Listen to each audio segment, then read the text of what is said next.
Hello Taurus, Sun, Moon, Rising, and Venus Signs. Kamusta kayo? Sana po'y nasa mabuti kayong kalagayan. Welcome back po sa Star Tarot. At kung bago kayo rito, welcome din po kayo. Please subscribe, like, share my videos, and leave me a comment kung nakaresonate kayo. So, Taurus, first card, authority. Take on the role of a leader and everyone will respect you. So, pwede na may offer sa inyo dito for promotion, no, into a leadership role. Or baka ang iba sa inyo, baka isa na talaga kayong leader, isa na kayong manager or supervisor. So, we have surprise, an unexpected turn can bring positive change. So, be ready for change. Okay? Merong mga magbabago dito sa kalagayan ng inyong finances, sa kalagayan ng inyong trabaho, ng business ninyo. But this is exciting kasi this is positive change na mangyayari. No? Hindi ninyo to inaasahan, but this is really a beautiful surprise kasi this could be a favorable turn of events na mangyayari. So things are going to be um great, no, for you. So we have savings. You always need to put something off for a bad day. Create savings for the future, okay? Um Yeah, kailangan ninyo na mag-save talaga. Kailangan natin 'yan. Kailangan natin ng meron tayong naitatabi kahit magkano, kahit papaano. Meron tayong mahuhugot 'no, when the time comes na kailangan natin ng pera. So, kaya importante na meron tayong naitatabi. Importante na meron tayong set aside na budget 'no, for savings. So we have mind power. Use your intelligence, analyze data logic, and think rationally. Lead with your mind. Okay? So, probably ngayon, ano, pwedeng ito yung ginagawa ninyo or kailangan ninyo sa trabaho na gamitin talaga yung inyong intelligence. You are going to be more analytical. O pwedeng yan ang requirement sa inyo ng inyong trabaho, no? Maaaring 'yan ang kailangan ninyong i-practice talaga sa ano ninyo, sa work ninyo, no? So, good luck. Thank you, by the way, for subscribing. And if you haven't subscribed yet, subscribe na kayo. And also, maraming salamat din for not skipping the ads. Malaking bagay po yan sa akin. And also, please click the join button sa baba ng video kung gusto po ninyo na mag-join kayo sa membership. Okay? Salamat po. So, we have Four of Swords, Taurus. Si Four of Swords, this is about resting, relaxation, recovery. For some of you siguro kung nagkaroon kayo ng nagkaroon kayo ng mga um, problema sa pangangatawan. So ngayon makaka-recover na din kayo, makakabawi na din yung ano ninyo, yung katawan, ano, pwedeng ganon. So, kailangan mo ng pahinga kasi po pwedeng you are super tired na, exhausted na kayo, maaaring this is related sa work ninyo, makasubsob kayo sa trabaho, sunog kilay, kumbaga sa trabaho, sobrang masipag, sobrang matyaga, talaga. Tao lang tayo, remember that, okay? May kabaguran, may hangganan, no? Yung lakas natin. Kaya kailangan na ingatan natin na umabot tayo doon sa puntong made-drain ka, energy drained na. At kasi paano mo pa magagampanan ng trabaho, yung obligation, responsibilities, kung sobrang pagod na, 'di ba? Kaya paminsan-minsan kailangan mong magpahinga, kailangan mong mag-replenish ng lost energy, mag-recharge, okay? So, pupuwedeng gano'n ang ganap dito.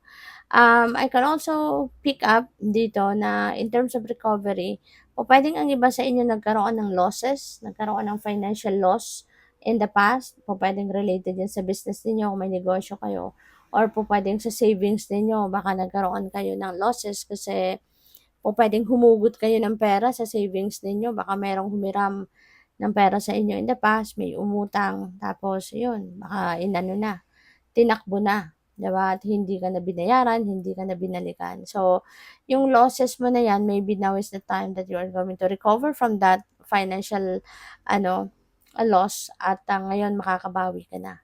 Maaaring may mga opportunity na sa ngayon na dadating para mabawi mo kung ano man yung mga nawala sa'yo. So, what else? We have Four of Cups. This is another 4. So, this is synchronicity, no, Taurus? Maaari na yung number 44 is a significant number para sa'yo. Baka lucky number mo yan. Baka number yan ng bahay ninyo.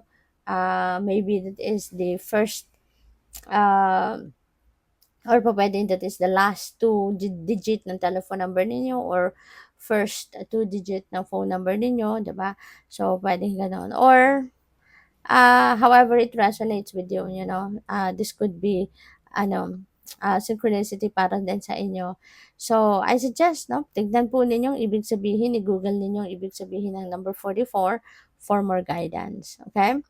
So, si Four of Cups, maaari na may offer sa inyo ngayon, no? Pupuwedeng this is an offer na puwedeng pagkakitaan, trabaho, pupuwedeng career or business opportunity, pero parang hindi ninyo napapansin ano, malayo ang tingin niya, nandito yung offer ng divine, so hindi niya tinitignan.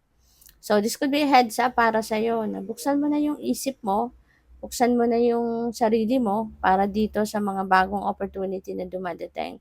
And sana wag mo nang anuhin, do not dwell on kung ano man ang maging frustration mo dito, mga dissatisfaction sa buhay. 'Di ba? At mag-focus ka kung papaano na lang mag-move forward sa buhay. Merong opportunity kumakatok, no? Kaya please make sure na tignan, i-consider mo muna 'yan. Alright? So, we have the Knight of Wands. Ayan. So, si Knight of Wands, um, pupuwedeng you're going to seize an opportunity rito at maaaring kailangan mong mag-travel pa. Pupuwedeng yung offer na 'to, baka para sa iba sa inyo talagang magigising din kayo sa katotohanan at baka mapapansin niyo din ito. And maaaring 'pag napansin mo, as soon as you notice this opportunity, pupuwedeng you're going to seize that opportunity talaga at hindi na rin naman kayo makakatulog. Pupuwedeng sa sobrang excited ninyo, ah, hindi rin na din kayo mapakali kaya pupuntahan mo na kung ano man ang opportunity na 'to. Titignan mo, pupuntahan mo, 'di ba? And maybe you are going to take advantage of that opportunity. So, good luck sa'yo. So, we have 4, another 4. So, meron tayong tatlong 4 na. This is, yes, 444. So, this is angel number 444. So, ayun. So, siguro number 4 talaga is very significant for you. Ano? So, pakitignan ninyo ha, number 44. You can check that on kung anong meaning ng angel number 44 at saka sa numerology, yung number 44 sa numerology. So, i-add nyo na yung angel number 444 as well.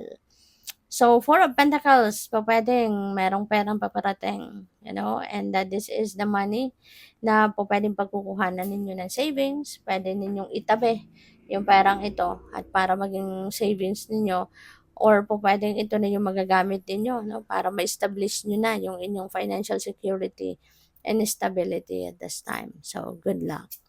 So, we have Knight of Cups. Ayan. So, merong offer sa inyo.